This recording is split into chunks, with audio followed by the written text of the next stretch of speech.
The galactic soldiers thought they owned this outpost. They strode in like kings, slapping down the old shopkeeper like he was nothing. But they didn't see the boy behind the counter, his hands steady, his eyes calculating. They mistook silence for weakness. Big mistake. What happens next is a masterclass in turning patience into a weapon. This isn't just a fight, it's a reckoning. The Galactic Patrol didn't knock. Their armored boots cracked against the floorboards as they fanned out through the shop, gloved hands flicking merchandise off shelves. Standard operating procedure. These were not soldiers on leave. They were auditors of pain, trained to measure a colony's obedience by how much terror its people would swallow. The lead soldier's gauntlet struck the old man's face before he finished bowing. No warning. Just another line item in their ledger of humiliation. You've seen this before. Maybe not with polished alien armor and plasma rifles, but in the way empires move through occupied spaces. Ancient Rome's tax collectors carried whips. British redcoats demanded quarter in rebel homes. The universal language of domination never changes. These soldiers weren't here for supplies. They'd come to reinforce a simple equation. Superior firepower equals right. The old shopkeeper wiped blood from his lip with a handkerchief. His hands didn't shake when he offered them tea. That stillness bothered the patrol leader more than defiance would have.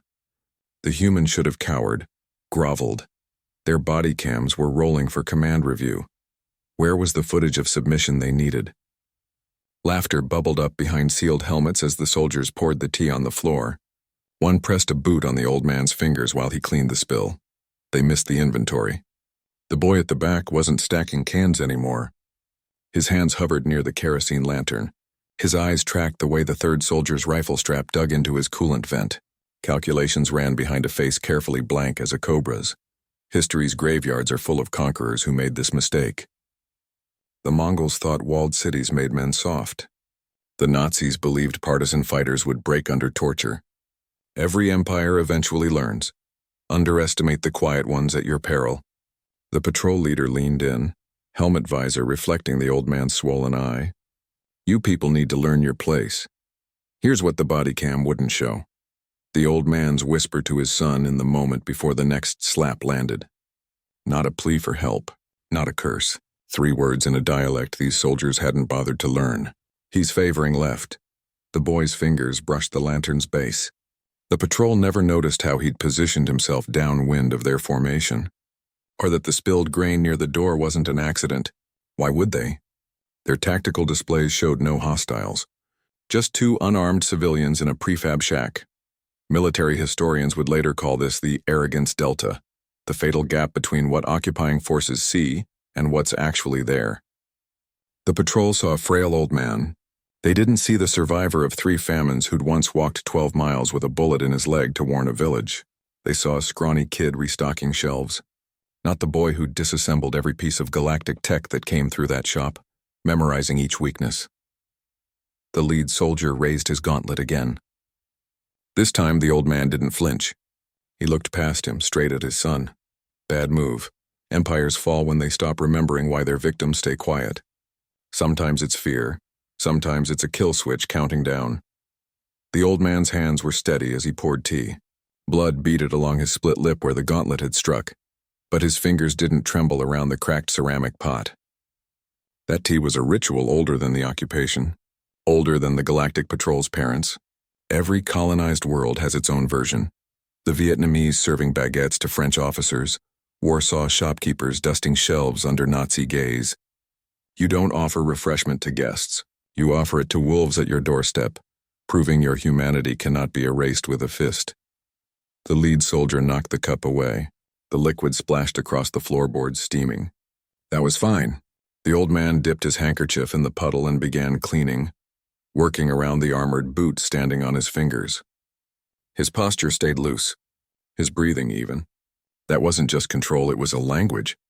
In the mining camps of Tau Ceti, prisoners sang work songs louder when guards raised whips. On New Belfast, farmers left baskets of rotten fruit at occupation checkpoints. Defiance wears many faces. This one looked like hospitality. The soldiers didn't get it.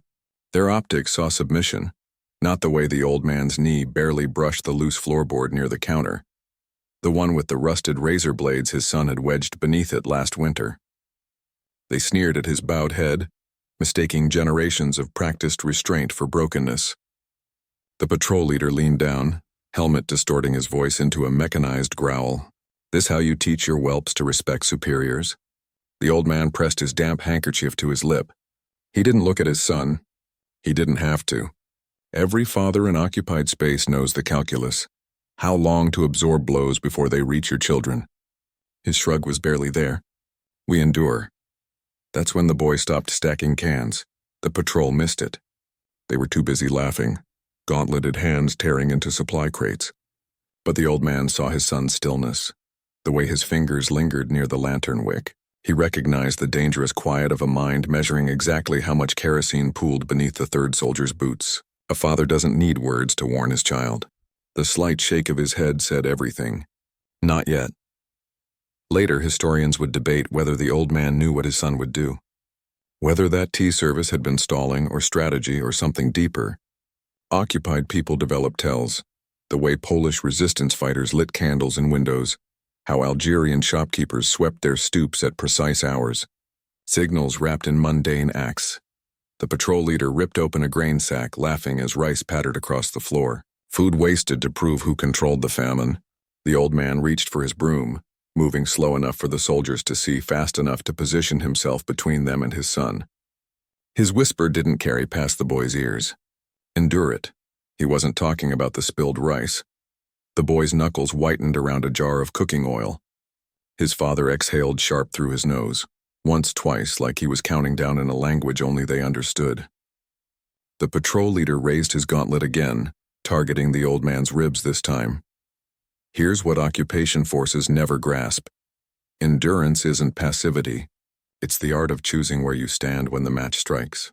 The old man shifted his weight just enough to block the soldier's sightline to his son. He took the punch in silence. The shop's dusty windows rattled, a lantern flame guttered in the draft. The boy's hand dropped from the oil jar. Not surrender. Timing. His father's code had taught him that much. Violence was a language too. Best spoken sparingly. Best spoken last. The boy stacked cans. 16 years old. Knuckles scraped from last week's loading dock brawl. The patrol hadn't noticed his hands. Too busy laughing at his father's bloody lip. Their mistake. Those hands had rebuilt 3 scavenged plasma cutters this month. Had dismantled a galactic shock baton under his cot every night until he found the weak point in its capacitor array. Now they moved methodically, aligning soup tins while his eyes tracked the lead soldier's weight distribution. Right leg favored after that kick, compensating for old knee damage. Every Special Forces instructor knows the drill. Scan for exits. Note cover. Identify the dominant hands holding weapons. The boy did it without training. His checklist was quieter. The way his father's left eyelid twitched when the third soldier racked his rifle's charging handle. Not fear, a signal. That particular model jammed if tilted 32 degrees left during reloads. The boy filed it away. Galactic armor had weak points most soldiers never considered. The boy knew each one. He'd traced their schematics in shop dust after curfew, memorizing the coolant vents near the hip joints, the slightly weaker alloy where helmet seals met gorgets. His fingers brushed a jar of cooking oil on the shelf. Thermal optics hated mineral-based lubricants. Could fog a visor for 6.3 seconds if applied correctly. His heartbeat didn't change. The shop itself was a weapon waiting to be unlocked. Spilled rice near the doorway. Enough to make a boot skid if someone needed half a second. The cracked window behind the counter, just wide enough to funnel a kerosene lantern's flame into a blowtorch jet if you angled it right. The boy adjusted a can's position, blocking the patrol leader's view of his left hand dipping into the powdered milk bin. Thick enough to choke an air filter if you had decent aim. Military manuals call it situational awareness. Survivors call it breathing while the wolves circle. The boy exhaled through his nose, counting the intervals between soldiers' mocking laughter. He wasn't planning yet. He was preparing. There's a difference. One is about hope. The other is arithmetic. His father coughed, wiping tea off the floor. The sound had a specific cadence. 3 short, 2 long. A mining colony distress code from the serious strikes. The boy's thumb stopped its rhythmic tapping against a tin of beans. The lead soldier was stepping toward the loosened floorboard near the cash register. He'd positioned himself directly beneath the hanging shop light. one pull cord away from darkness. The third soldier's coolant vents hissed as he leaned against the counter. Bad maintenance. That model's O-rings degraded after 6 months in high humidity. The boy had seen 3 detachments make the same mistake at the spaceport last winter. Their scorched armor plating still littered the salvage yard. He picked up another can, noting how its weight felt in his palm. Optimal throwing mass for interrupting a rifle's recoil compensation. Breath in, breath out. The boy cataloged each variable: the draft from the broken window, the half-liter of methylated spirits under the counter, the exact distance between the lead soldier's sidearm and his own reach. His fingers found the edge of a shelving unit. Plywood. Hollow. Would take exactly 140 newtons of force to collapse it onto someone's armored foot. They thought he was just stacking cans. Special Forces recruits spend weeks drilling on threat assessment. The boy learned faster. His classroom was watching galactic patrols kick in doors since age 9. His textbooks were the burn patterns on friends' backs after failed protests. He didn't need simulations to know how armor performed under heat stress.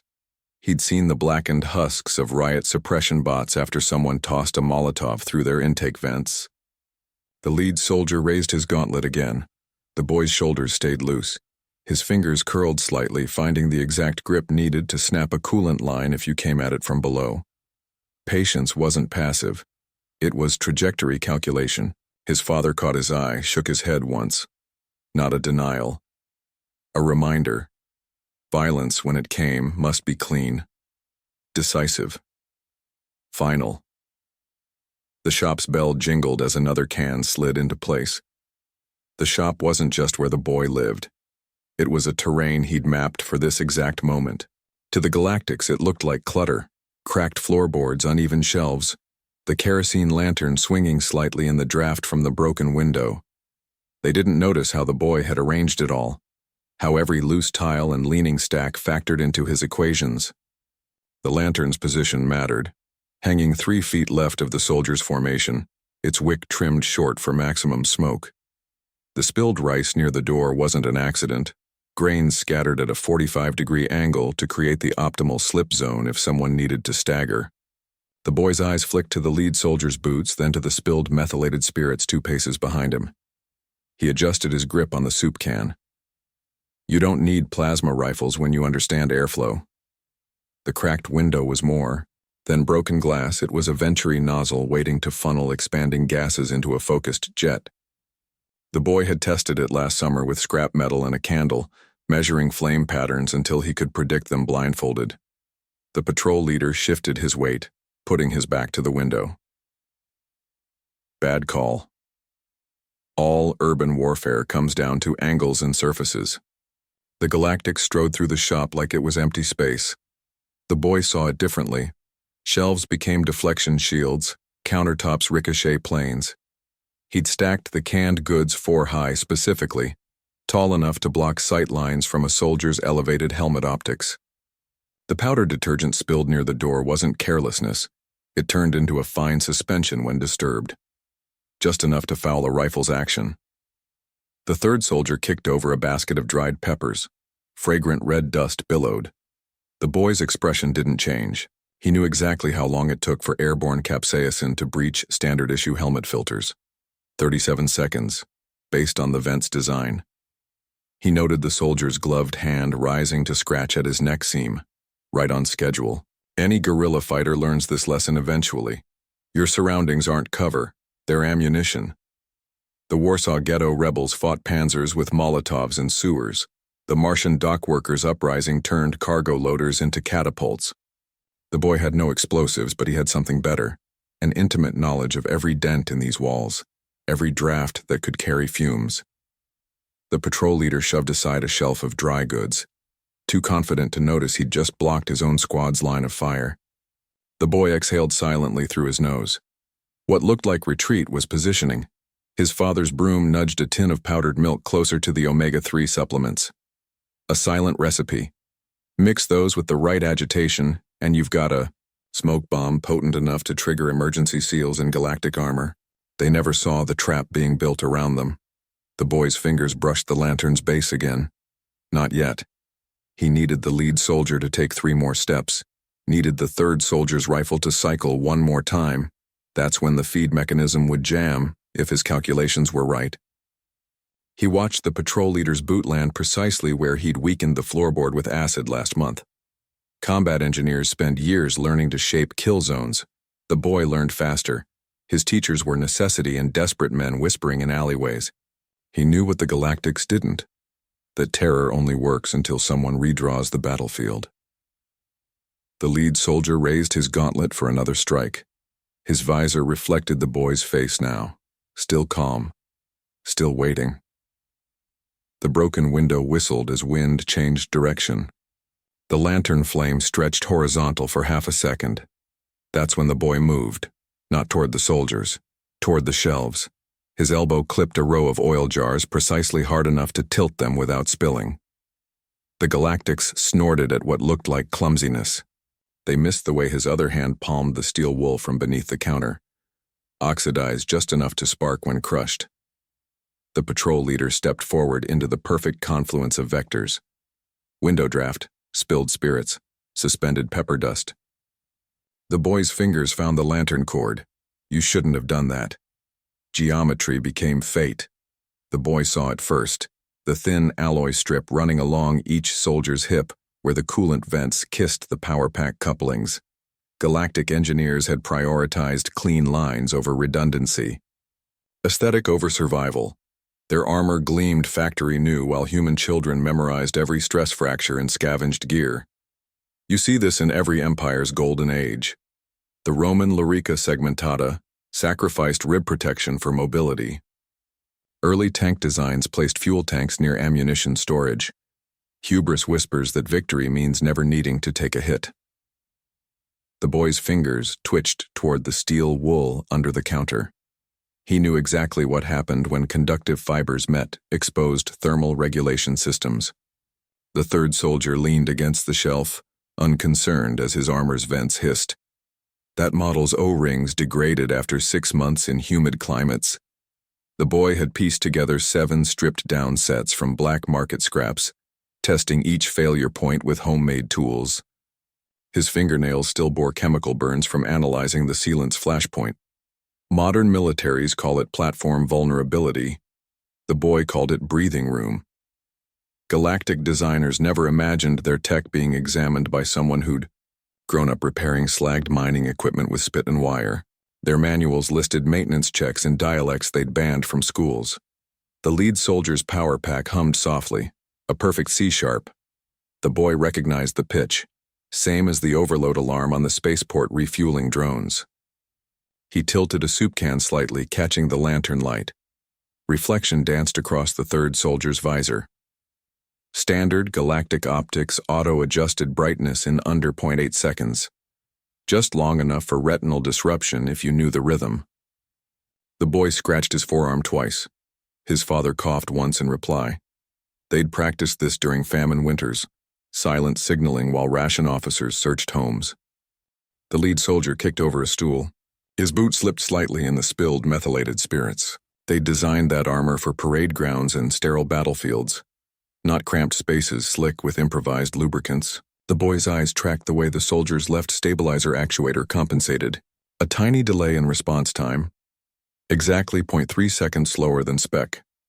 This wasn't just machinery failing. It was philosophy collapsing.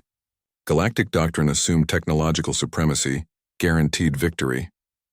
Their cadets trained against holographic rebels in open terrain. No one had taught them how to fight in a room where every surface had been studied, where every variable had been weighted by desperate hands. The boy nudged a tin of powdered milk with his toe, his makeshift wind gauge. Patrols never noticed how he always positioned himself downwind of their formation. Why would they? Their sensors detected chemical weapons, not the slow drift of combustible dust toward exposed vents. The boy exhaled slowly through his nose, counting heartbeats. He could smell the overload warning before it triggered, that faint ozone tang from overheating regulators. The soldiers thought their diagnostics would alert them to danger. The boy knew better. He'd seen galactic tech fail in the mines, warning lights activating a full second after the rock already collapsed. Their arrogance wasn't just in the design.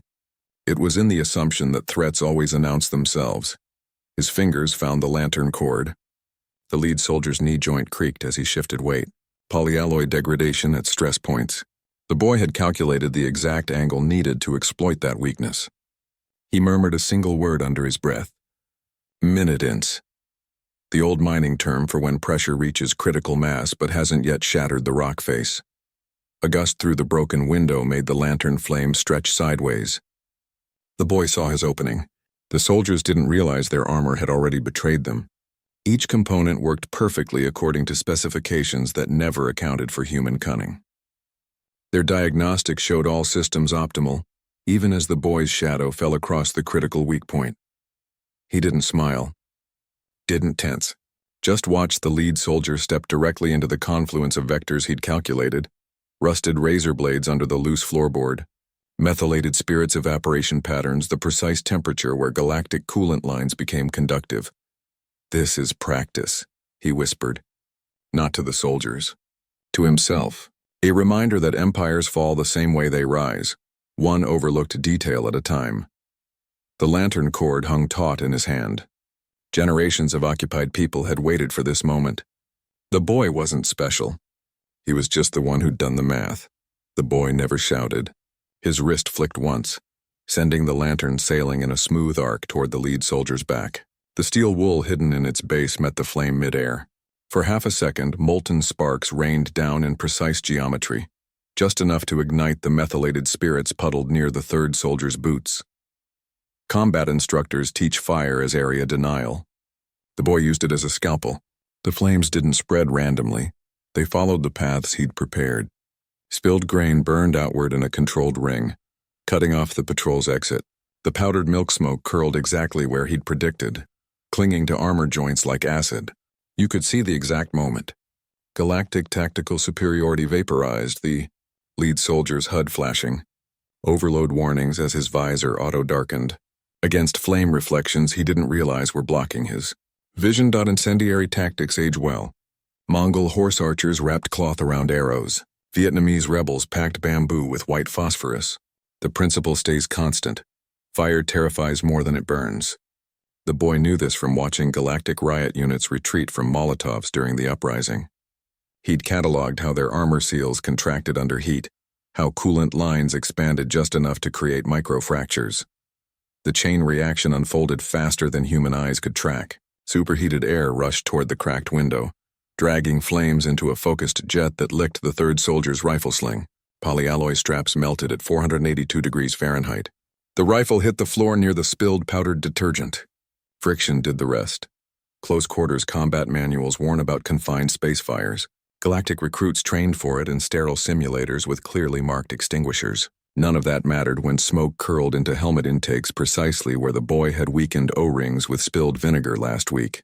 The lead soldier's diagnostics shrieked about particulate contamination, while his visor cracked from uneven thermal stress. You could chart the disaster in microseconds. The second soldier pivoted left, straight into the loose shelf bracket the boy had filed nearly through. 5 cans of soup hammered into his chest plate with enough force to trigger inertial dampeners, systems compensated by locking his knee joints. He toppled forward onto the powdered supplements mixing with methylated spirits residue. The science was simple. Certain organic compounds release ammonia when burned. Galactic armor used ammonia-based coolant. The boy had waited 3 months for confirmation of this fact when a crippled patrol unit abandoned their gear at the spaceport. Now swirling chemical reactions inside sealed armor became his ally. The lead soldier clawed at his cracking visor. His gauntlet fingers slipped on superheated ceramic. Standard procedure dictated removing compromised helmets. Standard procedure didn't account for airborne pepper dust swirling into eyes already streaming from chemical irritation. His emergency seal release jammed. The boy didn't watch. He was already moving, bare feet silent on floorboards he'd deliberately left unoiled near the counter. The third soldier's rifle lay where it fell. Biometric lock disengaged by palm sweat from pain stimuli. The boy stepped over it. He didn't need galactic tech. He needed the straight razor his father kept taped beneath the register. Patriots talk about decisive moments in revolutions. The Boston Tea Party, the storming of the Bastille. They're wrong. Revolutions start quieter, when some nobody in a backwater shop realizes the equation was always flawed.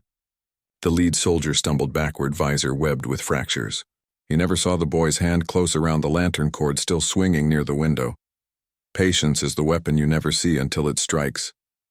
The cord went taut. The loose floorboard beneath the soldier's boots flipped upward at the perfect angle. 12 rusted razor blades gleamed where the boy had embedded them months ago, positioned precisely to sever the hydraulic line running along the armor's inner thigh. Galactic engineers had assumed that line would only fail under artillery fire, not some kid who'd studied battlefield salvage like scripture. Hydraulic fluid sprayed in an elegant arc into the lantern's flame path. The explosion wasn't loud. Just final flame propagation follows 3 rules: fuel, heat, oxygen.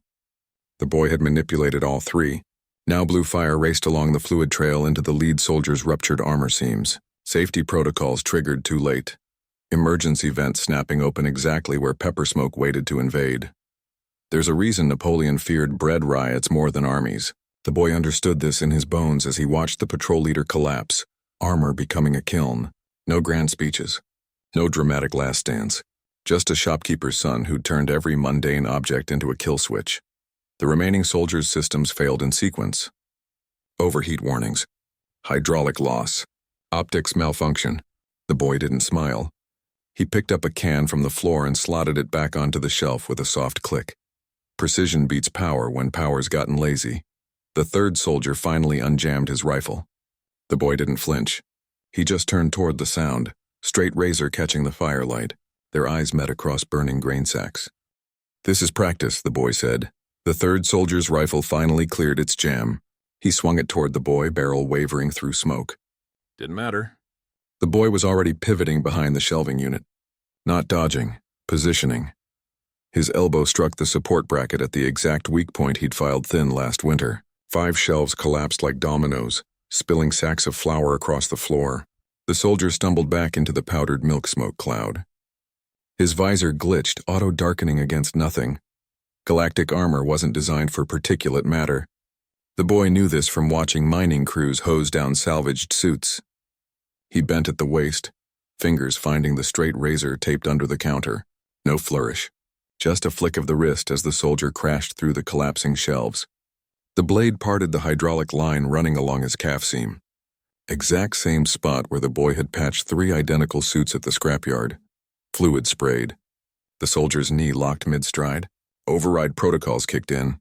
His armor compensated by shifting all power to stabilizers, right into the puddle of methylated spirits. The boy didn't smile. He stepped back as the soldier's plasma rifle overheated, venting excess charge through the grip. Sparks met flammable liquid. You don't need explosives when you understand feedback loops. The second soldier was still trying to clear pepper dust from his visor when the boy moved. Not toward him, toward the cash register. His palm slapped the old metal crank, the one that rang a bell for specials. 7 pounds of pressure, just enough to dislodge the counterweight. The iron cylinder dropped straight through the loosened floorboard, snapping the rusted razor blades wedged beneath it. They ricocheted upward at precisely 23 degrees. Galactic armor manuals list groin protectors as optional. The soldier's scream wasn't loud, just high-pitched. His hands spasmed toward his injury, releasing his rifle. The boy caught it before the biometric lock could re-engage. He didn't fire. Didn't need to. Just snapped the coolant cartridge free and tossed it into the burning grain sacks. Phase change materials expand when heated. The boy had learned that repairing refrigeration units. Now the cartridge detonated like a frag grenade, showering molten alloy across the second soldier's exposed thigh joints. His armor seals contracted from the heat, pinching hydraulic lines shut. A perfect cascade failure. The lead soldier was still burning when he lurched forward. His gauntlet reached for the boy's throat. Automatic targeting systems fried into uselessness. The boy sidestepped. Not fast, just efficient. His foot hooked the scattered nails near the doorway. The soldier's boot came down on them at exactly the angle needed to puncture his sole's pressure gel layer. They teach this in urban survival courses. It's not about strength. It's about geometry. The soldier's next step twisted his ankle. His armor's gyros overcorrected. 200 pounds of alloy and arrogance teetered backward onto the counter's edge. The boy watched it happen. He'd removed the stabilizing bolts from that section last week. Wood cracked. The lead soldier crashed through splintered timber. His helmet struck the hanging shop light. Glass rained down. The boy was already moving, straight razor flashing once, not at flesh, but at the emergency release strap on the soldier's chest plate. Disarming techniques work better when you know where the straps fray. The armor fell open like a gutted fish. The lead soldier's face appeared for the first time. Round, sweaty, younger than expected. His mouth worked soundlessly. The boy considered him for exactly 3 breaths. Then he turned away. That's all it takes. The third soldier was crawling toward the door, his leg hydraulic line still gushing fluid. The boy stepped over him. No finishing move. No grand speech. Just a boot coming down on the soldier's discarded rifle, snapping the overheated barrel at its weakest weld point. The shop smelled like burning grain and melted plastiform. They teach galactic recruits to fear overwhelming force. The boy knew better. A single milliliter of fluid in the wrong line could cripple a mech. 3 well-placed grams of pressure could collapse a bridge. He wiped the straight razor clean on his apron and slid it back under the counter. Combat manuals talk about resource expenditure. The boy's arithmetic was simpler. Every move had cost him almost nothing.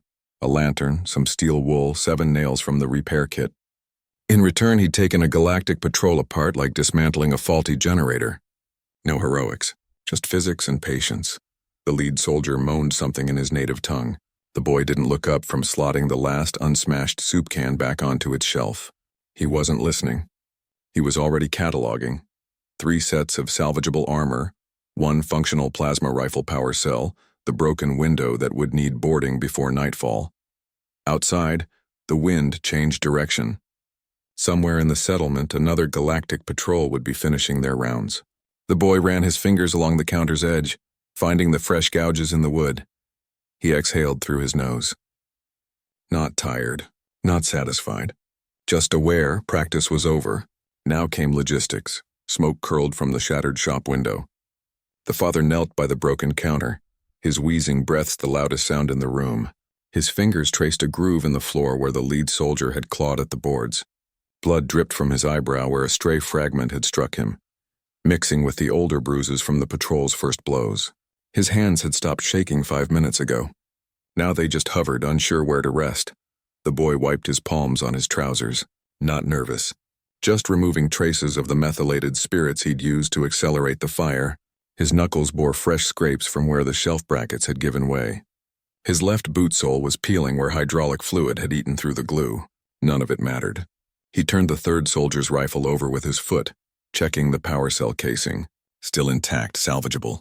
What have you done? The father's voice cracked on the last word. Not anger. Not even fear. Something worse, recognition. The kind that sinks in when a parent sees their child holding a weapon with familiar ease. The boy didn't answer immediately. He walked to the ruined lantern, picked up the twisted metal frame. His fingers tested the heat of the glass shards before pocketing 3 that had melted into useful shapes. Practical, even now. When he finally spoke, his voice carried the same tone he used for inventory. What they left me no choice but to do. Acrid smoke drifted through the broken window. Somewhere in the settlement, alarms would be sounding. The boy crossed to the spill of powdered milk, stirred it with his toe. The chemical reaction had played out exactly as he'd calculated. Thick white smoke to blind optics, ammonia traces to foul life support. Simple chemistry. His science teacher had praised his aptitudes last year, before the galactic curriculum purge. The father stood slowly, favoring his right side where the patrol leader's boot had landed. His eyes kept darting to the blackened stain that had been a living soldier minutes ago. They'll come for us. You understand that, yes? Not just a patrol. Not just this outpost. His chin tilted toward the sky, visible through the broken roof. All of them, the boy nodded. He was already slotting undamaged cans back onto the few intact shelves. Not denial, preparation. He'd known the arithmetic from the moment the lantern left his hand. 1 patrol equaled retaliation. 3 patrols equaled containment. 12 equaled scorched earth. The numbers didn't frighten him. Numbers were just markers on a path. His father grabbed his wrist. Not hard, just enough to force the boy to meet his eyes.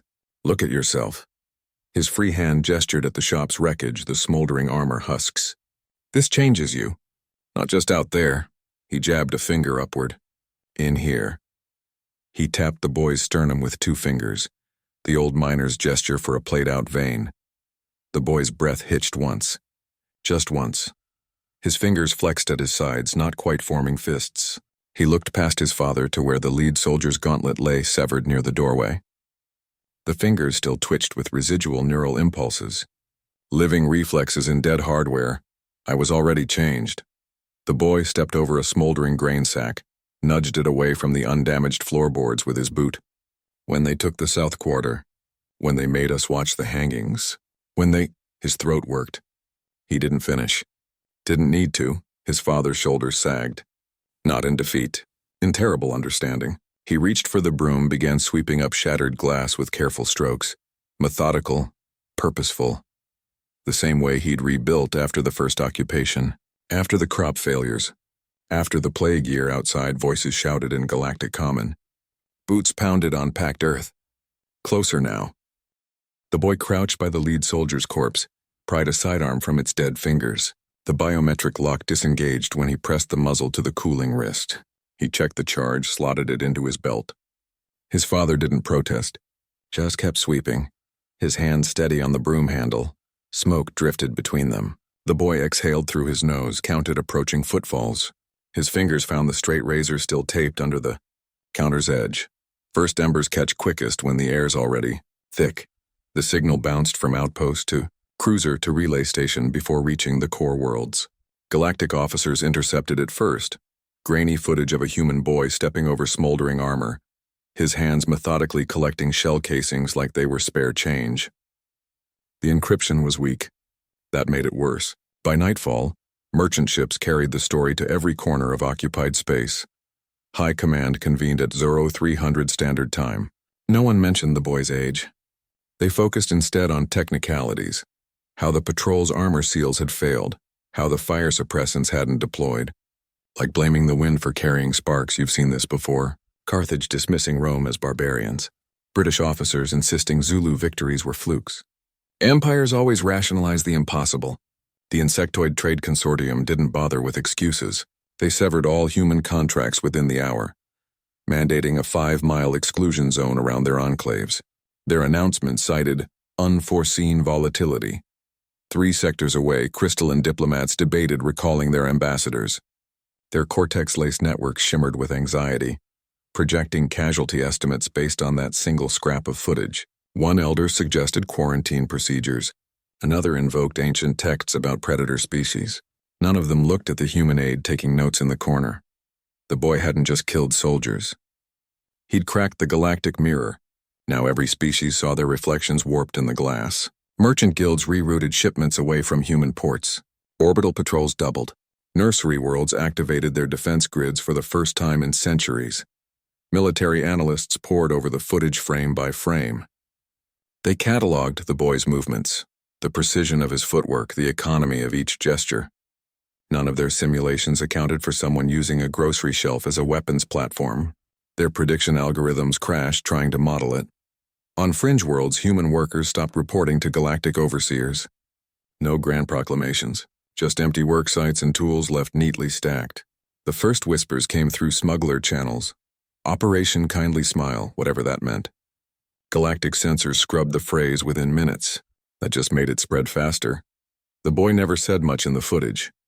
Just 5 words after snapping the lead soldier's rifle across his knee. We are not prey. Simple. Clean. Unarguable. By week's end, those words were scratched onto bulkheads from the mining belts to the free orbitals. Security councils splintered into factions. The hardliners demanded glassing human colonies preemptively. The moderates argued for containment. Both positions missed the core truth. This wasn't about humans.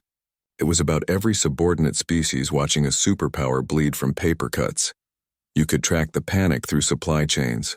Galactic armories suddenly needed triple their usual coolant filters. Someone had realized most models shared the same vulnerability as the dead patrol suits. Shipyards reported a run on emergency sealant. None of it changed the equation.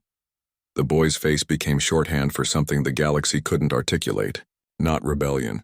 Not even resistance. Just the quiet understanding that every hierarchy depends on people believing it's unbreakable. Now the cracks showed. Deep in strategist dens, tacticians coined a new term: patience doctrine. No official definition, but the implications were clear. They'd assumed human submission meant docility. Now they wondered how long their subjects had been measuring the distance to their throats. Graffiti appeared overnight on occupation ministry walls. Just two figures, a stick-father bowing, a stick-son holding a burning line. The censors tore it down by dawn, too late. The image replicated faster than any virus. On the fringe, human settlements stopped hiding their dead. They left corpses in open pits where galactic patrols would see. These ones weren't starved or beaten. Every wound corresponded to a known armor weakness, an education in negative space. By month's end, core world markets dipped for the first time in 7 generations, not from bombardment, from uncertainty. The panic wasn't televised. It happened in private moments. A senator's hand pausing before signing a troop deployment, a merchant locking eyes with a human dock worker and reaching for his sidearm. The boy was likely dead by then. No one really believed that mattered. The idea had escaped. In the Defense Directorate's war room, a single display screen kept looping those final frames. The boy wiping his hands on his trousers, turning away from the camera like the whole thing had been beneath his notice. No one mentioned how much it looked like the beginning of something. The analysts didn't call it war at first. They labeled it an anomalous containment breach. 3 pages of technical jargon about equipment failure rates and atmospheric combustion variables. The footage told a different story. Galactic tactical teams watched it frame by frame, gloved fingers freezing the hollow display whenever the boy moved. Not toward the soldiers, away, always positioning, never engaging. Their scanners couldn't process it. Conflict models demanded action-reaction sequences. This was something else. A crystalline strategist was the first to name it. The patience doctrine. Not a tactic, an entire philosophy of violence folded into stillness. The boy hadn't fought the patrol. He'd let them blunder into the traps his environment had become. 18 minutes of quiet observation before the lantern left his hand. Galactic cadets trained for ambushes, not opponents who weaponized their own passivity. You see this in Earth's guerrilla archives. Vietnamese farmers who waited 20 years to dismantle tank battalions with sharpened bamboo. Warsaw Ghetto rebels who studied SS patrol patterns for months before striking. Restraint as a killing strategy. The boy hadn't invented it. He'd distilled it to its purest form. The War College simulations proved it. Feed any galactic engagement scenario into their predictive engines, then introduce a single variable, one combatant who refuses to react on their opponent's timeline. Systems crash by hour 3. Their probability matrices can't handle an enemy who views time as territory to be held, rather than a constraint. Here's what the armor cameras captured that the analysts missed.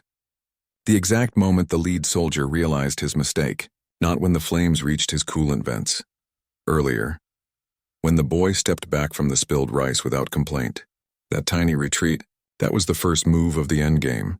Their doctrine accounted for human rage. Their playbooks had whole chapters on suppressing riots, neutralizing suicide bombers, countering ambushes. None of it applied to someone who treated violence like a chess problem, studying the board until victory became inevitability rather than spectacle. The third soldier's last transmission before his comms fried captured it best. He's not even looking at us. Tactical assessments poured in from 7 species.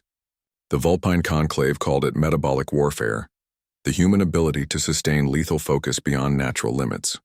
The hive mothers of Kix labeled it predatory hibernation. All missed the point. This wasn't biology. It was arithmetic. The boy's real weapon wasn't the lantern or the razor blades under the floorboard. It was the 18 minutes where he let the soldiers believe they controlled the equation. Every galactic engagement protocol assumes the enemy wants something: territory, vengeance, surrender. The patience doctrine operates on a simpler principle. Let them exhaust themselves trying to find your motives. Military historians reached for parallels.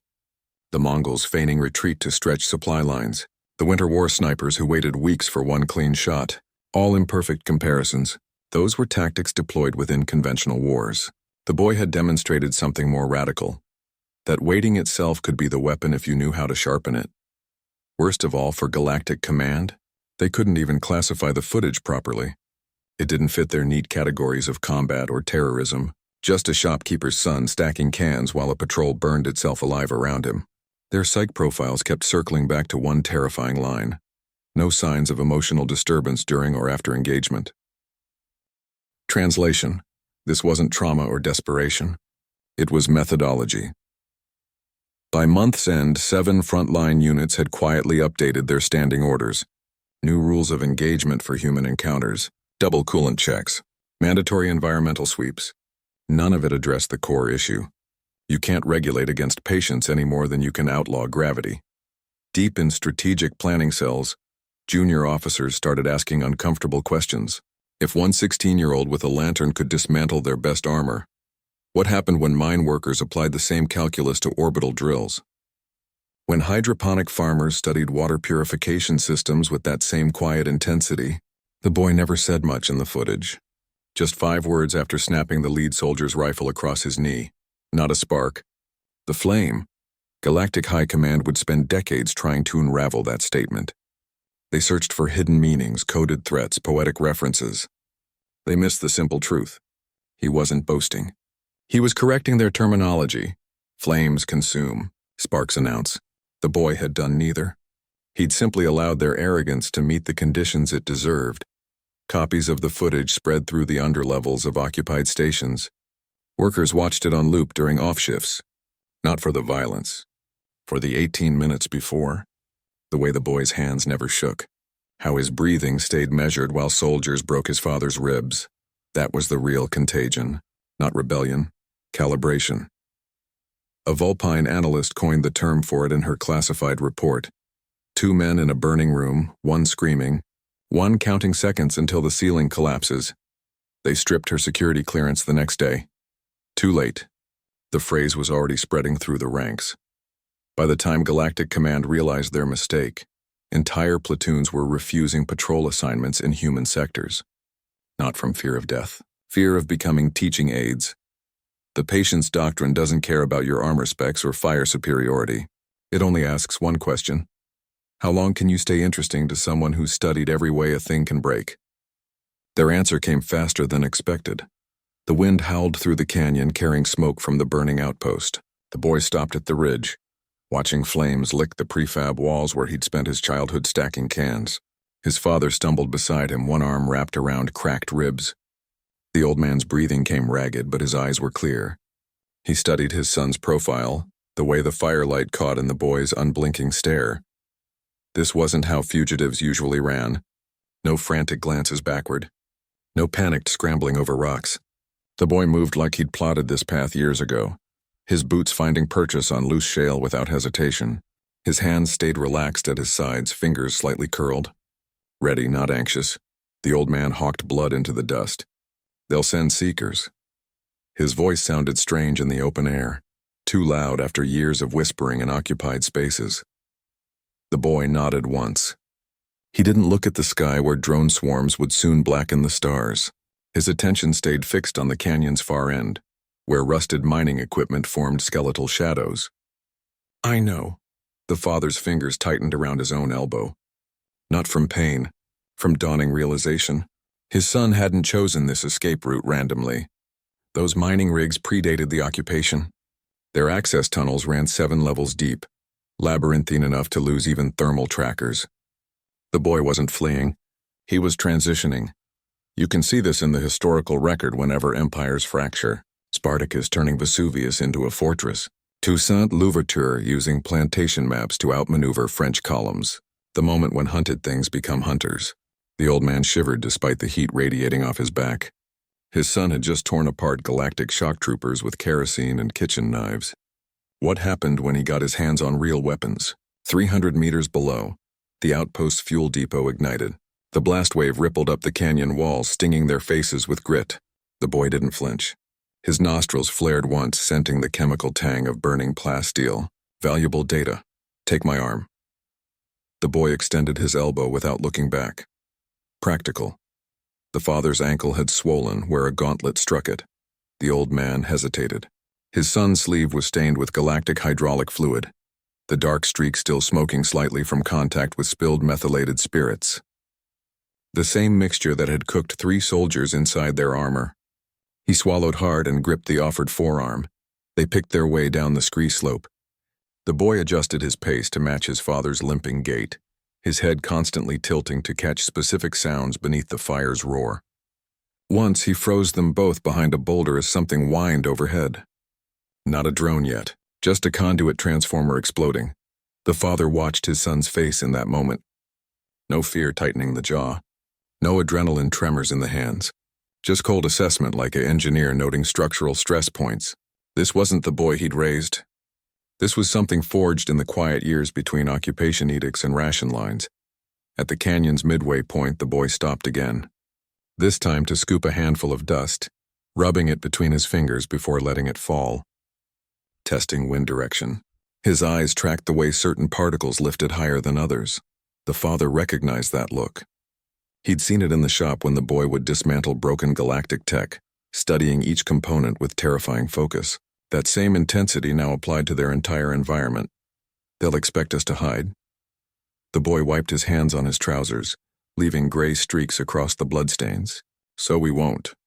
A transmission tower stood skeletal against the burning horizon, its dishes tilted toward the inner colonies. The boy's gaze lingered there just slightly too long, not planning, remembering. His father suddenly recalled the nights his son had spent repairing that antique shortwave radio under his cot. The explosion behind them sent a shockwave through the canyon. Secondary detonations rippled through the outpost's power grid. The boy turned his face into the heat, letting it dry the sweat on his brow. His pupils contracted against the flare. For the first time, the old man noticed the scar across his son's left eyebrow. He couldn't remember when it appeared. My tools. The boy patted his waistband. Straight razor. Multi-tool salvaged from a spaceport junk pile. You have yours? The father touched the broken bottle in his pocket. Glass shard wrapped in oilcloth. He'd grabbed it automatically when they fled. Some deep instinct refusing to go unarmed. Had his son planned for that too? The wind shifted, howling through the canyon's narrowest point. It carried the ozone stink of melting circuitry along with something darker, burning flesh. The boy inhaled deeply through his nose, committing the scent to memory. His eyes stayed dry. This way. He pointed toward a shadow that looked no different from the others to his father's eyes. We'll reach the old borehole by dawn. The father didn't ask how he knew. Some questions break teeth on the way out. Below them, the outpost's automated defense turrets finally powered up. Too late. Their tracking lasers swept empty streets, illuminating only the dead. The boy didn't glance back as turret fire split the night. He already knew they wouldn't aim this high. This wasn't an escape. This was the first move in a game the Galactics didn't realize they joined. The beginning, he murmured, tasting the word. It fit better than revenge. The canyon swallowed them whole. The holographic map flickered in the strategy chamber, its grid lines warping around the last confirmed sighting of the boy. 7 galactic admirals stood silent, their mandibles clicking in unconscious sync. Every scenario simulation ended the same way. Containment protocols failing within 11 hours. Orbital strikes triggering system-wide rebellions. Targeted eliminations creating martyrs faster than intelligence could track them. Their claws twitched above the controls. No good options left. Alien militaries aren't built for problems like this. Roman legions could salt Carthaginian earth. The British burned Washington. But glassing human settlements now would only scatter the infection. The boy hadn't just killed a patrol. He'd demonstrated a replicable formula. How to dismantle galactic supremacy using patience and a shopkeeper's ledger of weaknesses. Word reached the mercenary bands first. No official bulletins, just drunken whispers in portside taverns. Suddenly, no one was selling galactic armor schematics on the black market. Prices tripled overnight.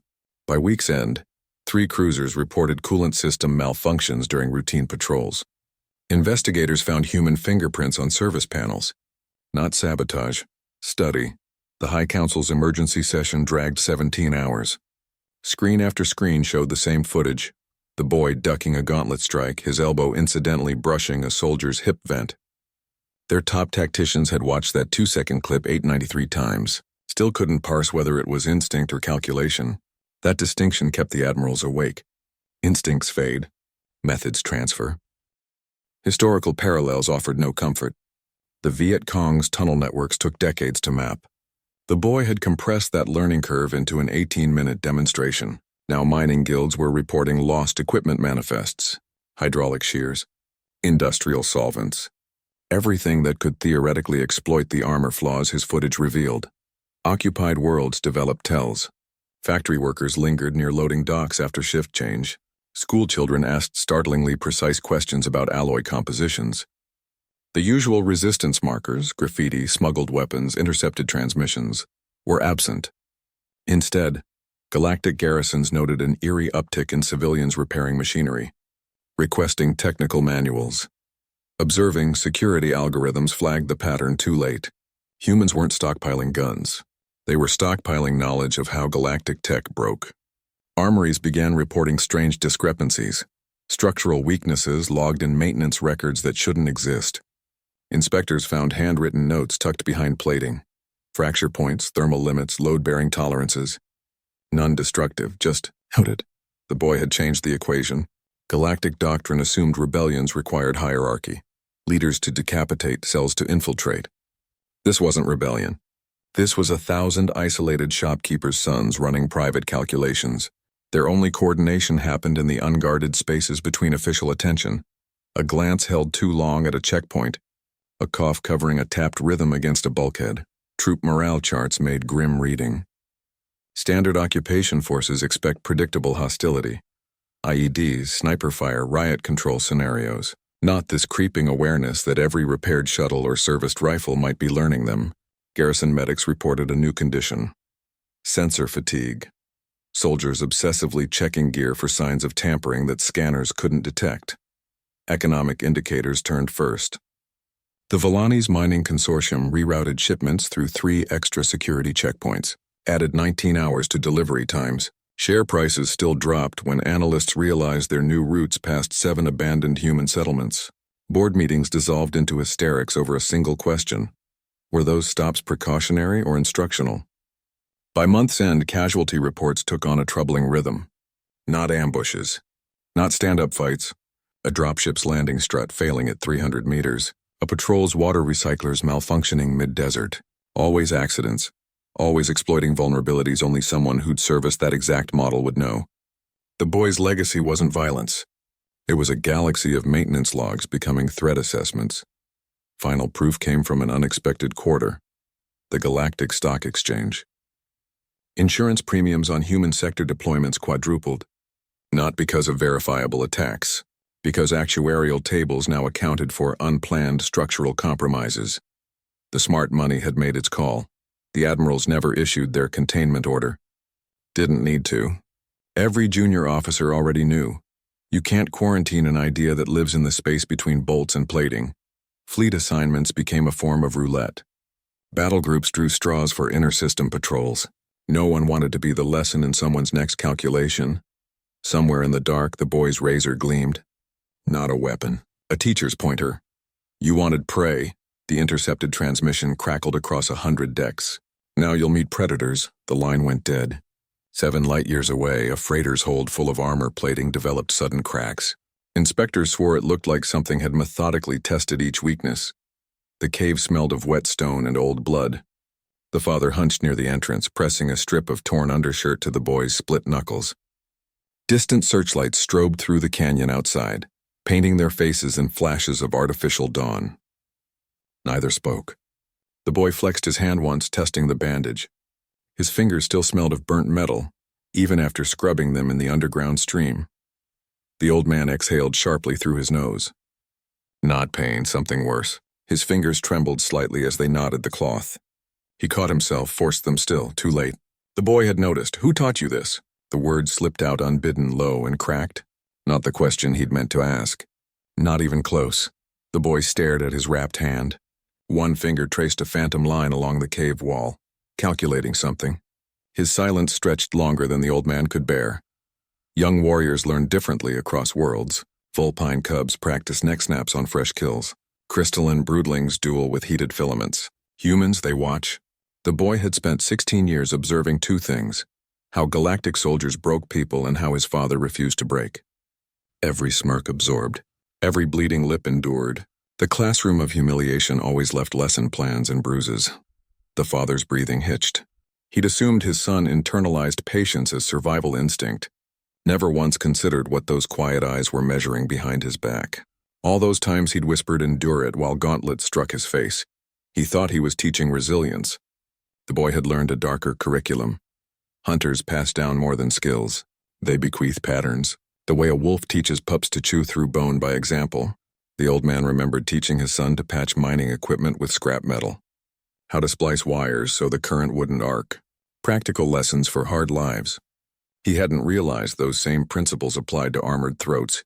The boy lifted his head. His pupils were wide in the dimness, swallowing the scant light. No guilt there. No pride either. Just the same terrifying clarity he'd shown stacking cans while soldiers bled out at his feet. "You did." 2 words.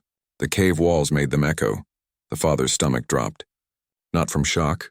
Recognition. He saw it now, the way the boy's elbow bent when he struck, identical to his own old mining hammer swings. The precise angle he'd used to sever coolant lines, mirroring how his father filleted fish by the river. Even that first perfect throw with the lantern. The same wrist snap he'd used tossing ration bags to hungry neighbors during the famine. Every act of care had a shadow version. The hands that mended walls could learn to break them just as well. Alien psychologists would later argue nature versus nurture. They'd dissect combat reflexes and inherited trauma responses. None of their papers captured this truth. Violence isn't taught in lessons. It leaks through the cracks of ordinary living. The boy hadn't been trained. He'd been paying attention. The old man's fingers found the cave wall. Cold stone, solid, real. He thought of all the times he'd turned his cheek. All the silent meals where he willed his son to understand that yielding wasn't surrender. Now he saw the other message received, that suffering could be measured, calculated, banked until interest came due. Outside, the searchlight swept closer. The boy stood smoothly, his bandaged hand already testing the weight of a sharpened rock. No hesitation, no wasted motion. Pure economy of movement, exactly as his father moved when gutting game. Exactly as countless ancestors had when spear met mammoth hide. The father let his forehead rest against the stone. He finally understood why veterans of the first occupation never spoke of their tactics. Some knowledge shouldn't be inherited. They're coming from the east. The boy's voice was calm. Clinical. He could have been noting rain clouds. "We'll need to move before dawn." The old man closed his eyes. He could still see the boy at 7, painstakingly copying his letters in the shop's ledger. That same focused intensity now applied to counting footsteps in the dark.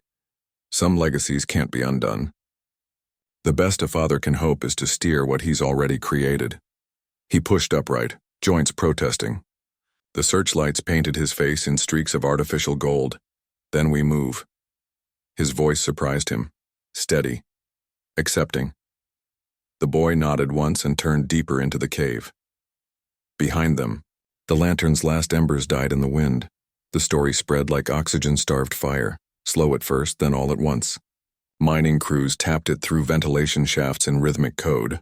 Dock workers passed it between cargo manifests, altering inventory numbers to spell out the boy's final words. Galactic sensors scrubbed official channels clean within hours. Didn't matter. The truth moved through the cracks they'd left in their own systems. You've seen this before. Prisoners developing touch languages under watchtowers, slaves weaving rebellion into quilt patterns. Oppression always digs its own graves. By week's end, 7 sectors reported identical graffiti. A stick figure boy holding a burning line. Authorities scrubbed it daily. By dawn, it always reappeared, sometimes sprayed with solvent that ate through fresh paint. The Galactic High Council issued 17 denial bulletins, said the footage was fabricated, called it terrorist propaganda. Their mistake was specifying which parts they claimed were fake. That just told resistance cells what details to highlight. Within days, bootleg copies featured circled close-ups of armor weak points with captions, "Test yourself." Merchant ships became the bloodstream. Crews added extra flour sacks to manifests, code for carrying contraband intel. Navigation logs showed strange course corrections near derelict comm relays. No one mentioned the signal bursts detected during those pauses. The boy hadn't just fought. He'd left behind an instructional autopsy of galactic power. Now every smuggler's hold carried copies like holy texts. Occupation forces noticed the change first. Not in attacks, but in posture. Human workers stopped lowering their eyes during inspections. Factory girls smiled while servicing patrol craft. hands lingering near coolant access panels just a second too long. The fear calculus had inverted. Now soldiers checked their gear 3 times before leaving barracks. Command tried containment, banned all human techs from military repair bays. That lasted until the first cruiser's life support failed mid-orbit. Turns out galactic engineers didn't know how to recalibrate O2 scrubbers. They reinstated the bans within 48 hours, with armed guards watching every tool handle. The myth evolved faster than anyone could track. New variations sprouted like mycelium networks. Some said the Boyd killed 20 soldiers, not 3. Others claimed he'd vanished into thin air after whispering prophecy. Truth didn't matter anymore. The story had become something else, a living template. You could measure its spread through black market shifts. Prices tripled for galactic armor schematics. Hydraulic fluid sensors sold out in 3 sectors. Self-sealing tape, the kind perfect for quick armor patch jobs, disappeared from every industrial supplier. Not panic buying, preparation. Security feeds told the real story. Garrison workshops showed humans working double shifts. No sabotage, just observation. Lingering glances at joint articulations. Fingers brushing seam welds. Every touch a quiet assessment. Officers increased random searches. Found nothing but worn notepads filled with repair logs and load calculations. Then came the first confirmed emulation.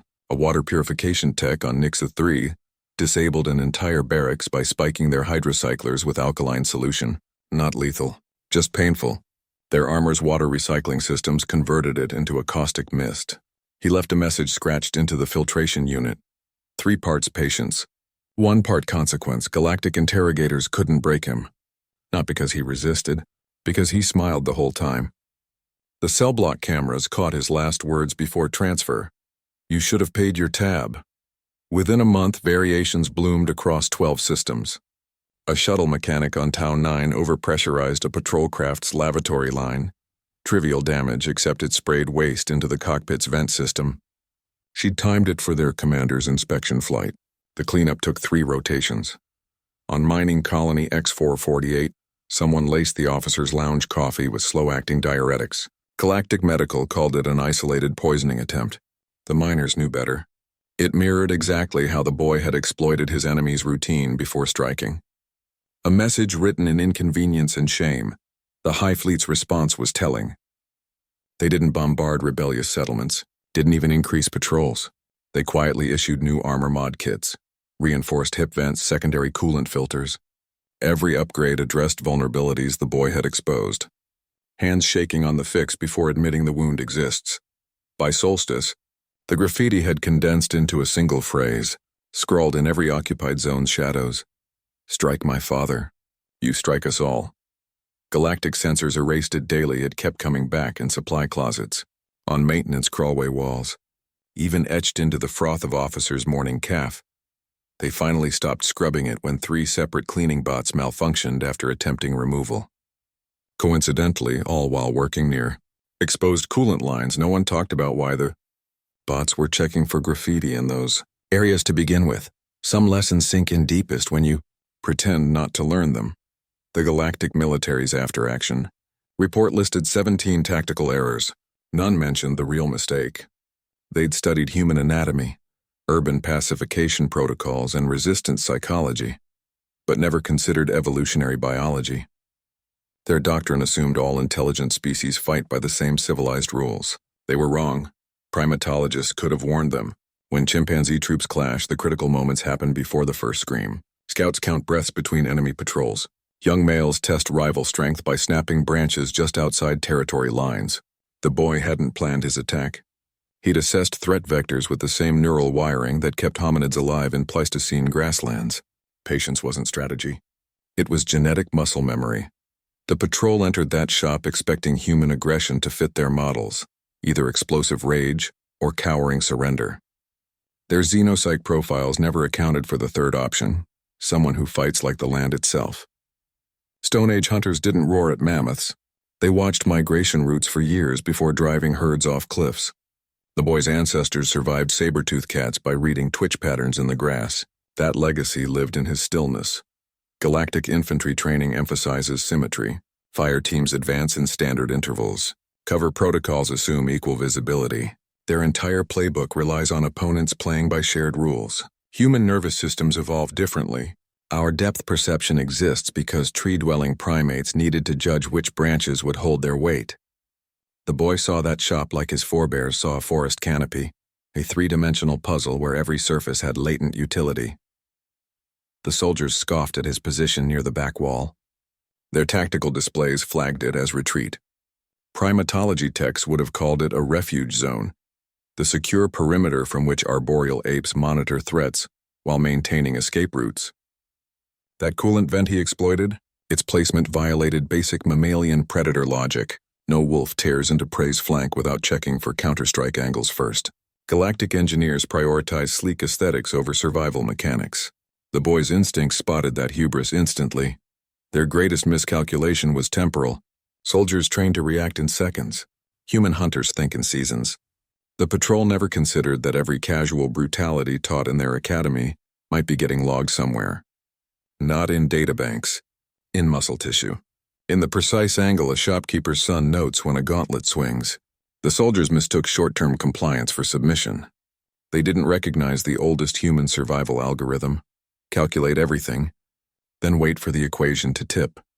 Cross-species conflict theory suggests dominant predators always misjudge supposedly weaker opponents. Tigers attack centers of mass. Honey badgers go for genitals. Galactic doctrine prepared those soldiers for human tigers, loud, direct, attacking where armor was thickest.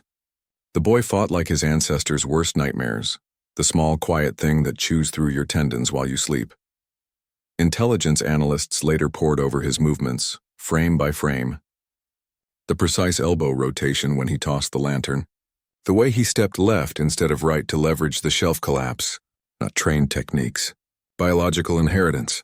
Every motion optimized by 3 million years of hominids turning terrain against larger predators. Officers tried updating engagement protocols. Double patrols. Randomized routes. It didn't matter. You can't outmaneuver something encoded in bone structure. When they finally captured security footage from another human world, the pattern was clear. Children playing tag in junkyards moved just like the boy had, dodging through scrap metal with the same fluid spatial awareness.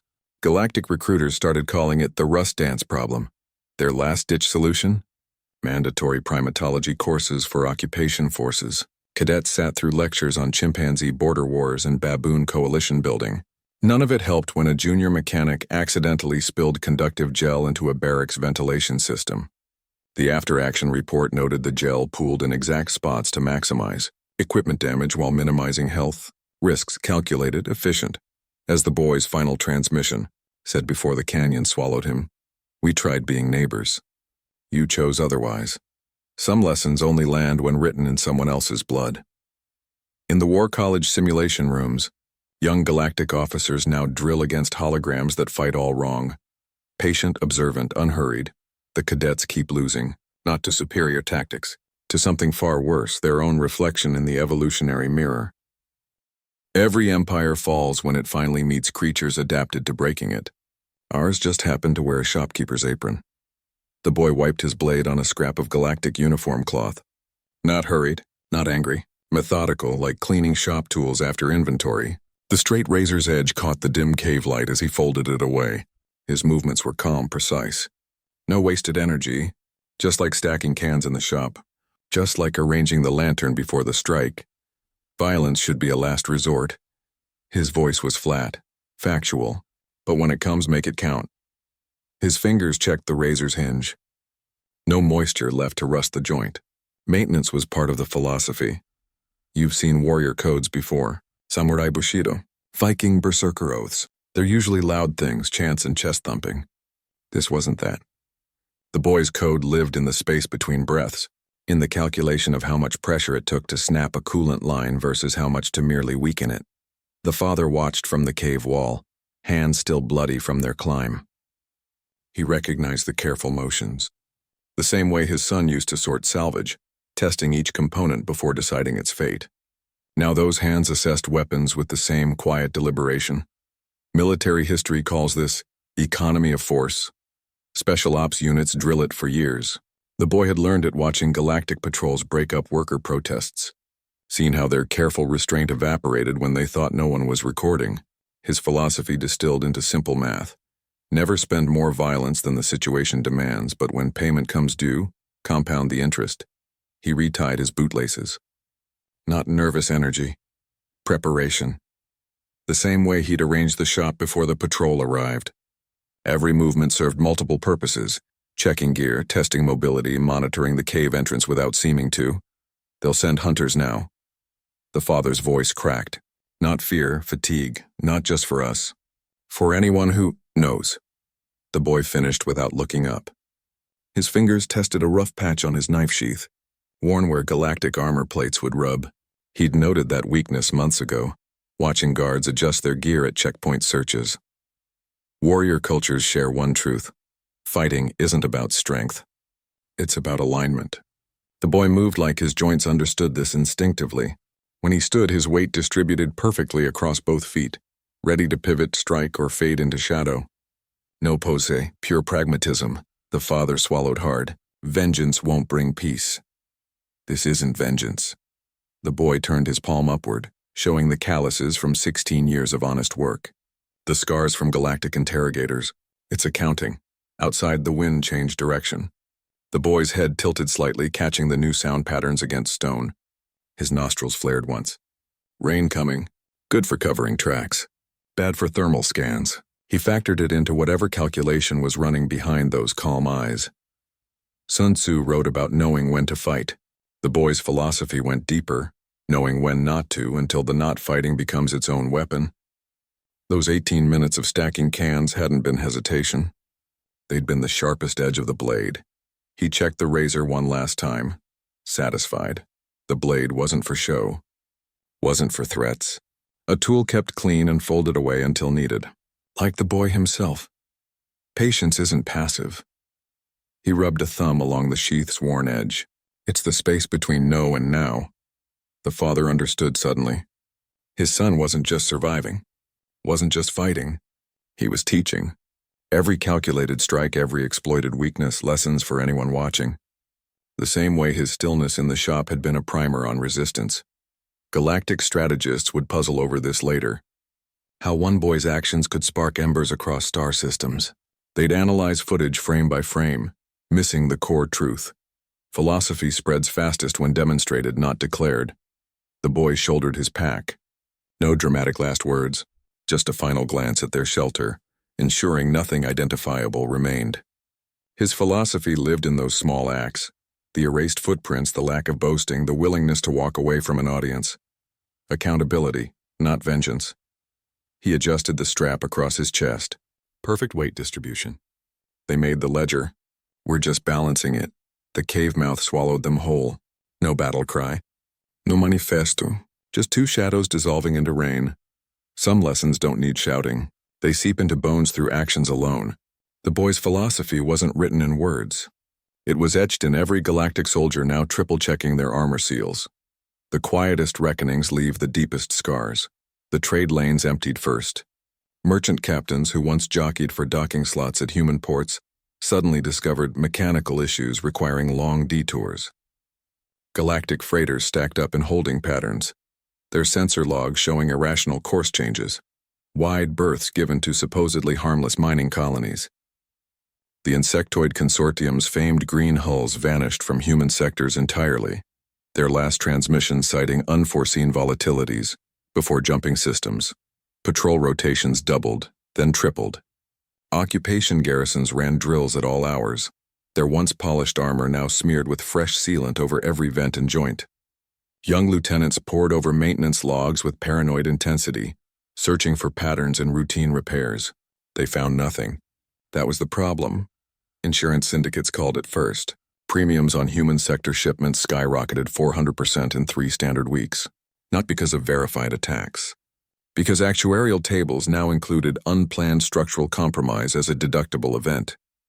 The smart money always sniffs blood before the generals admit the wound exists. Diplomatic channels clogged with panic. Crystalline envoys demanded emergency summits, their lacy neural networks pulsing with worst-case projections.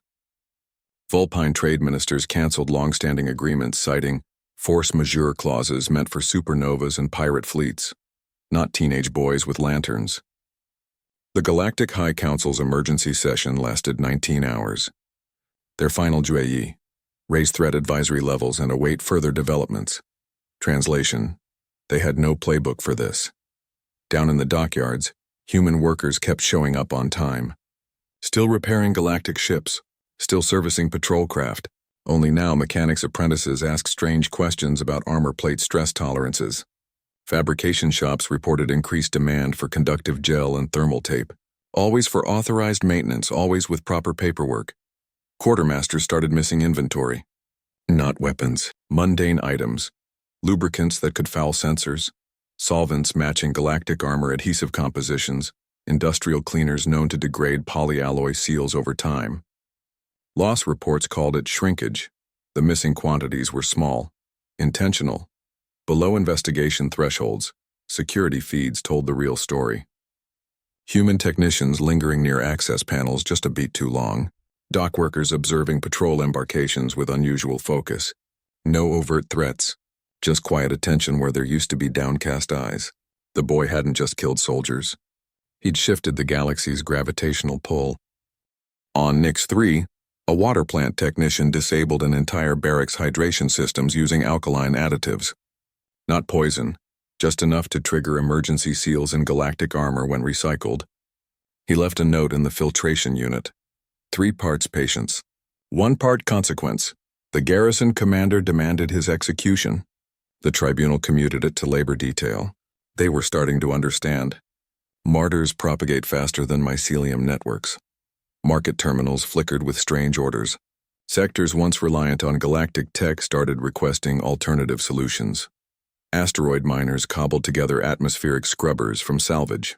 Colony ships jury-rigged navigation systems with preoccupation parts. Not rebellion yet. Preparation. Graffiti appeared overnight across 12 systems. Same crude stick figure, a boy holding a burning line. Authorities scrubbed it daily. By dawn it always returned, sometimes etched into blast doors with acid that just happened to weaken structural points. Military transports developed odd malfunctions. Landing struts failed at altitude. Life support cycled strange odors. The repair logs all checked out. The timing didn't. Somewhere in the dark, humans were running numbers, calculating weights, pressures, chemical interactions. The galaxy had assumed their docility meant ignorance. Now every grease-stained manual left open on a workbench looked like a threat assessment. The boy's final transmission kept playing on loop in High Command's war room. Not the words. The pause before them, that terrible calculated stillness. You wanted prey, static. Now you'll meet predators. The screen froze there. No one dared to ask what came next. Security sweeps found nothing. That was the horror. No bomb factories, no weapon caches, just human children playing in junkyards. Their games involving suspiciously precise construction. Just old men repairing appliances with frightening efficiency. A new Galactic Marine Recruit Manual added a final chapter. Assume all human spaces are fortified. Assume all humans are combatants. Assume nothing is accidental. Too late, the boy hadn't armed humanity. He'd reminded them they were never unarmed. Supply routes kept bending away from human sectors. Patrols kept double-checking their gear. The changes weren't mandated. They were instinctive. Some thresholds only cross one way. You thought patience was weakness. Now you know. On mining colony Kappa 9, a mechanic hummed while adjusting a coolant valve. His fingers lingered near the vent seals just a second longer than necessary. The Galactic Overseer didn't notice. Why would he? The man was performing authorized maintenance. But the other human workers saw. They noted the exact twist of his wrist, the way his knuckles brushed the vulnerable junction points. Knowledge passed without words. 3 sectors away, a schoolteacher drew diagrams in the dust. Her students copied the shapes with careful fingers. Not math equations, not language drills. The blueprints for Mark 7 galactic armor hip vents. None of the children spoke above a whisper. None needed to. You've seen this before. The way jungle vines grow slow and quiet until one day they crack foundations. The boy's story never spread through official channels. It moved through patched comms and tapped codes, through dock workers passing tools with meaningful glances. Galactic sensors hunted for manifestos. They should have been watching repair logs. The Tarkin Mining Collective reported record productivity. Their output graphs showed perfect compliance. What the reports didn't show, new workers spending off hours in the salvage yards, not stealing, studying, taking apart discarded galactic gear with the same attention the boy had given those soup cans. On the luxury liner Orion's Belt, a human steward served drinks to off-duty officers. His tray wobbled at just the right moment, spilling ice water into an open access panel. Apologies flowed faster than the liquid. The console hissed. A junior lieutenant lunged to mop it up, his fingers brushing the steward's wrist. Neither man spoke. Neither had to. Military garrisons developed odd superstitions. Soldiers scratched warding symbols onto their armor. Sergeants ordered triple checks on life support systems. No formal alerts about sabotage. Just a creeping sense that every mundane object had become a potential teacher. In the Verdun shipyards, a foreman hesitated before signing off on a fuel line repair. The galactic inspector didn't understand his sudden caution. The human welders did. That particular junction fed the engine coolant system. One misplaced torch could create interesting pressure variances. The foreman's pen hovered. Then signed. Some lessons don't need classrooms. Supply Depot manifests told the real story. Requisitions for thermal tape increased 300% across human sectors. Not stolen. Ordered through proper channels. Always for routine maintenance. The quartermasters never asked why human technicians needed so many subcomponent schematics. The answers lived in the growing number of accidental armor malfunctions. A Vulpine trader watched humans play dice in a spaceport bar. The game seemed ordinary until he noticed their throws. Not random, precise. Each roll demonstrating force vectors, rebound angles. One player laughed as his dice ricocheted off a utensils tray. Like Daddy taught me. The Vulpine requested reassignment the next morning. Galactic shock troopers once strutted through market squares. Now they moved in tight formations, helmet sensors sweeping for threats that weren't there. Or were they? The butcher sharpening his knives. The florist arranging thorned bouquets. The bakery assistant measuring flour with uncanny precision. On Frontier World X427, a new game spread among children. Not tag, not ball. They called it shopkeeper. Rules varied. The constant? One player always moved last. Always won. Fabrication shops reported increased demand for straight razors. The orders always listed personal hygiene as justification. No one connected them to the spike in damaged coolant lines. Word reached the boy in scraps. A trader's wink, a smuggler's cough, a vagrant humming off-key lyrics that carried coordinates. He sat in the shadows of a half-collapsed bunker, cleaning his blade. The transmission spoke of burning barracks and rerouted convoys.